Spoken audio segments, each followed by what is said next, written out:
আমি আজকে আপনাদের মাঝে 13টা তাল নিয়ে আসছি 7 মাত্রা।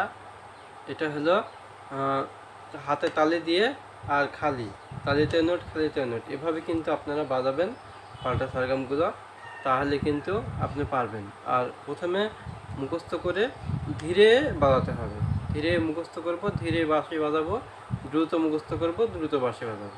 ঠিক আছে, এভাবে যদি আপনি অনুশীলন করেন তাহলে নিঃসন্দেহে না পারার কিছুই নেই, অবশ্যই পারবেন। তো তাহলে 13 তালটা পাল্টা সরগম দেখাচ্ছি আমি।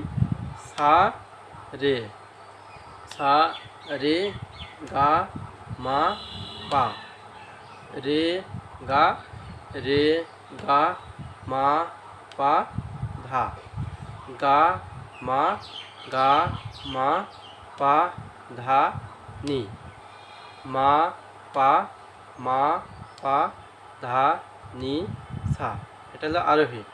এবার অবরোহী, অবরোহী ঠিক এরকম, সা নি, সা নি ধা পা মা, নি ধা, নি ধা মা পা পা মা গা। আচ্ছা, এইভাবে আপনারা মুখস্থ করে নেবেন। আর অবশ্যই আমার কোনো ভুল ত্রুটি হলে ক্ষমা দৃষ্টিতে দেখবেন, কেউই ভুলের ঊর্ধ্বে নয়। আপনারা আমার চ্যানেলটি সাবস্ক্রাইব করুন, লাইক করুন, কমেন্ট করুন, শেয়ার করুন, আমাকে আরও বেশি নতুন নতুন ভিডিও আনতে উৎসাহিত করুন। আমি যা কিছু করছি শুধু নতুনদের জন্য, মানে যারা নতুন বাঁশি বাজানো শিখতে চায় তারা আসলে কতটা সহজ নিয়মে, সহজ পদ্ধতিতে শেখা যায় সেগুলোই আমি দেওয়ার চেষ্টা করছি। তাহলে ধীরে মুখস্থ করলাম, এবার ধীরে বাঁশিতে বাজাবো। এটা জি শার্পের বেস বাঁশি, শেখার জন্য সর্বোচ্চ ভালো মানের বাঁশি। এই বাঁশি সহ এই যে শেখার জন্য বাঁশিগুলো দেখছেন সবই শেখার জন্য বাঁশি। যদি কেউ অর্ডার করতে চান পাঠিয়ে দেবো আপনার ঠিকানা, সারা বাংলাদেশ সহ বিশ্বের যে কোনো প্রান্তে বাঁশি পৌঁছে দেওয়া যায়। এটা হলো জি শার্পের বেস বাঁশি। এরপরে হলো আছে জি বেস আছে, জি বেস বাঁশি, তারপরে এ শার্প বেস, সি শার্প, সব এই বাঁশিগুলো আপনি বাঁশি বাজানো শেখার জন্য সর্বোচ্চ ভালো। আচ্ছা, আমি দেখাচ্ছি পাল্টা সরগমটা তালের সঙ্গে।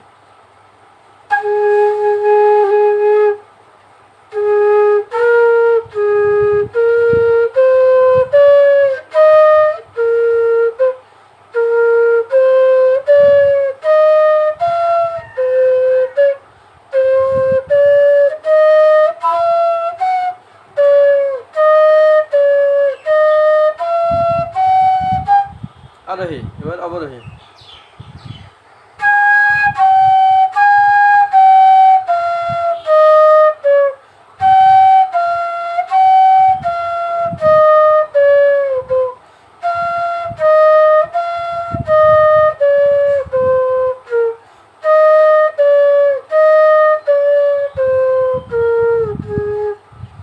এভাবে, তাহলে আপনি কিন্তু ধীরে করবেন, যত ধীরে করবেন তত দ্রুত শিখবেন। হ্যাঁ, আচ্ছা, এরপরে তাহলে দ্রুত মুখস্থ করতে হবে, দ্রুত বাঁশিতে বাজাতে হবে।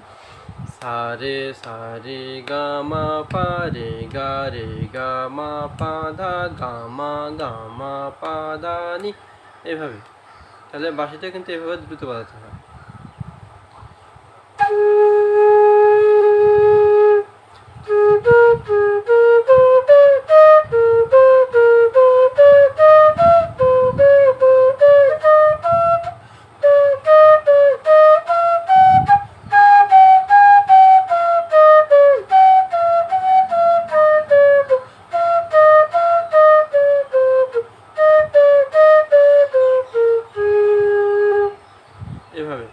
এভাবে আপনি অনুশীলন করুন, না পারার কিছু নেই। আমার সাজেশন আপনাদের প্রতি, আপনি অনেক ব্যস্ত থাকতে পারেন, যাই হোক অন্ততপক্ষে প্রতিদিন 1 ঘন্টা করে হলেও বাঁশি বাজানো চেষ্টা করবেন, অনুশীলন করার চেষ্টা করবেন। তাহলে মিনিমাম 6-7 মাস পরে আপনার একটা নিশ্চিত পরিবর্তন দেখতে পারবেন ভালো রকমের। এবং মিনিমাম বছরখানেক সময় যদি আপনি এভাবে লেগে থাকেন, 1 বছর সময় পরে আমি নিঃসন্দেহে বলতে পারি যে কোনো গানই আপনি একটু চেষ্টা করলেই তুলতে পারবেন। আমি যেই পদ্ধতিগুলো দিয়েছি এগুলো যদি আপনি ফলো করেন তাহলে। তো ঠিক আছে ভিউয়ার্স, ভালো থাকবেন।